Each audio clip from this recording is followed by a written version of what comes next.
మెగానేటివి పశ్చిమ బెంగాల్ రాష్ట్రం ఒక్కసారిగా ఉలిక్కిపడింది. నిత్యం రాజకీయ ఘర్షణలతో వార్తల్లో నిలిచే బెంగాల్లో ఇప్పుడు ఏకంగా జాతీయ భద్రతకు సంబంధించిన ఒక షాకింగ్ న్యూస్ బయటకు వచ్చింది. దేశంలో భారీ విధ్వంసానికి కుట్ర పన్నుతున్న అత్యంత ప్రమాదకరమైన జైషే మహమ్మద్ ఉగ్రవాద సంస్థకు చెందిన ఒక కీలకమైన ఆపరేటివ్ను బెంగాల్ పోలీసులు తాజాగా అరెస్టు చేశారు. గతంలో మమతా బెనర్జీ మాజీ ముఖ్యమంత్రిగా ఉన్నప్పుడు ప్రతిపక్ష నేతగా వ్యవహరించిన సువేందు అధికారి భద్రతా సిబ్బందిలో ఒకరైన అక్రముజ్జమాన్ అనే వ్యక్తిని పశ్చిమ బెంగాల్ పోలీసులు అరెస్టు చేశారు.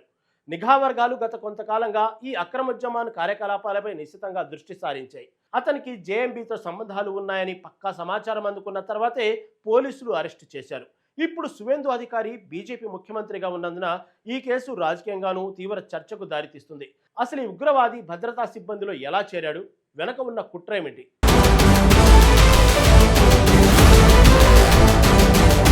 జమాతుల్ ముజాహిదీన్ బంగ్లాదేశ్ 1998లో బంగ్లాదేశ్లో ఏర్పడిన ఒక ఇస్లామిస్ట్ ఉగ్రవాద సంస్థ. ఇది మొదట సామాజిక సంస్కరణల ముసుగులో కార్యకలాపాలు ప్రారంభించినప్పటికీ త్వరలోని హింసాత్మక తీవ్రవాదానికి పాల్పడింది. 2005లో బంగ్లాదేశ్లో భారీ బాంబు దాడులకు పాల్పడిన తర్వాత ఈ సంస్థ వెలుగులోకి వచ్చింది. ఆ తర్వాత 2009లో బంగ్లాదేశ్ ప్రభుత్వం దీనిని నిషేధించింది. బంగ్లాదేశ్లో నిషేధం ఎదుర్కొన్న తర్వాత భారత్లో ముఖ్యంగా పశ్చిమ బెంగాల్, అస్సాం వంటి సరిహద్దు రాష్ట్రాల్లో తమ ఉనికిని చాటుకోవడానికి ప్రయత్నిస్తుంది. గతంలో అనేక ఉగ్రవాద కార్యకలాపాల్లో ఈ సంస్థ పాత్ర ఉందని నిరూపితమైంది. 2014లో బుర్ద్వాన్ బాంబు పేలుడు కేసులో జేఎంబీ ప్రమేయం స్పష్టమైంది. ఈ ఘటనలో 2 జేఎంబీ ఉగ్రవాదులు మరణించగా అక్రమ బాంబుల తయారీ స్థావరం బయటపడింది. అక్రముజ్జమాన్ అరెస్టుతో పశ్చిమ బెంగాల్లో జేఎంబీ నెట్వర్క్ ఎంత బలంగా ఉందన్నది మరోసారి స్పష్టమైంది.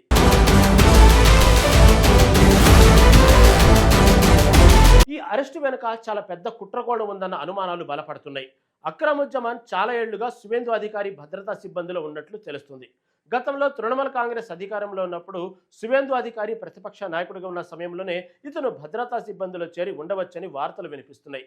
సువేందు అధికారి పశ్చిమ బెంగాల్ ముఖ్యమంత్రిగా బాధ్యతలు స్వీకరించిన తర్వాత కూడా ఇతను భద్రతా విభాగంలో కొనసాగడం తీవ్ర ఆందోళన కలిగిస్తుంది. భారతీయ జనతా పార్టీ ప్రభుత్వం ఏర్పడిన తర్వాత కూడా ఇలాంటి వ్యక్తి కీలకమైన భద్రతా విభాగంలో ఉండటంపై అనేక ప్రశ్నలు తలెత్తుతున్నాయి. దీనిపై రాష్ట్ర వ్యాప్తంగా రాజకీయ దుమారం రేగుతుంది. ముఖ్యమంత్రి భద్రతా సిబ్బంది నియామకం, వారి నేపథ్య తనిఖీలు సాధారణంగా అత్యంత కఠినంగా ఉంటాయని, ఈ విషయంలో ఎక్కడ లోపం జరిగిందన్నది ఇప్పుడు ప్రధాన చర్చనీయాంశంగా మారిందని భద్రతా నిపుణులు అభిప్రాయపడుతున్నారు.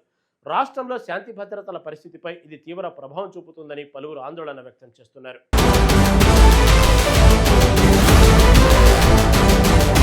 ముఖ్యమంత్రి భద్రతా వలయంలోనే ఉగ్రవాదులు చొచ్చుకుపోయే ప్రయత్నం చేయడం రాష్ట్ర భద్రతకు తీవ్ర సవాల్ విసురుతుంది.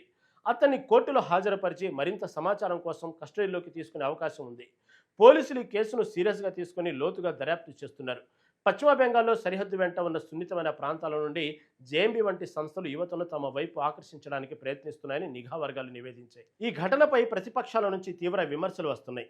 ఆల్ ఇండియా తృణమూల్ కాంగ్రెస్ నేతలు గతంలో తాము అధికారంలో ఉన్నప్పుడు ఇలాంటి లోపాలు జరగలేదని వాదిస్తున్నారు. ముఖ్యమంత్రి భద్రతలో ఉగ్రవాది ఎలా చేరాడు, ఇది రాష్ట్ర భద్రతా వైఫల్యం కాదా అని టీఎంసీ నాయకురాలు మమతా బెనర్జీ ప్రశ్నించారు. అయితే సువేందు అధికారి ప్రతిపక్ష నాయకుడిగా ఉన్నప్పుడే అక్రముజ్జమాన్ భద్రతా సిబ్బందిలో చేరాడన్న ఆరోపణలు కూడా వినిపిస్తున్నాయి. మరి అప్పుడు నిఘా వైఫల్యం ఎవరిది అనేది ఇప్పుడు చర్చనీయాంశంగా మారింది. భారతీయ జనతా పార్టీ ప్రభుత్వం అధికారంలోకి వచ్చిన తర్వాత ఈ అంశాన్ని చాలా సీరియస్గా తీసుకుంది. పశ్చిమ Bengal direction general of police Siddhanath Gupta ఈ కేసు విచారణను వ్యక్తిగతంగా పర్యవేక్షిస్తున్నట్లు సమాచారం. నిఘా ఏజెన్సీలతో సమన్వయం చేసుకుంటూ రాష్ట్రంలో ఉన్న జేఎంబీ స్లీపర్ సెల్స్ను గుర్తించేందుకు ప్రత్యేక ఆపరేషన్లను ప్రారంభమయ్యాయి. కేంద్ర నిఘా సంస్థలైన National Investigation Agency, Intelligence Bureau కూడా ఈ కేసులో పశ్చిమ బెంగాల్ పోలీసులకు సహకరిస్తున్నట్లు వార్తలు వస్తున్నాయి. సరిహద్దు రాష్ట్రాల్లో ఉగ్రవాద కార్యకలాపాలను నియంత్రించడానికి కేంద్ర రాష్ట్ర ప్రభుత్వాల మధ్య సమన్వయం ఎంతైనా అవసరమో ఈ ఘటన మరోసారి రుజువు చేసింది.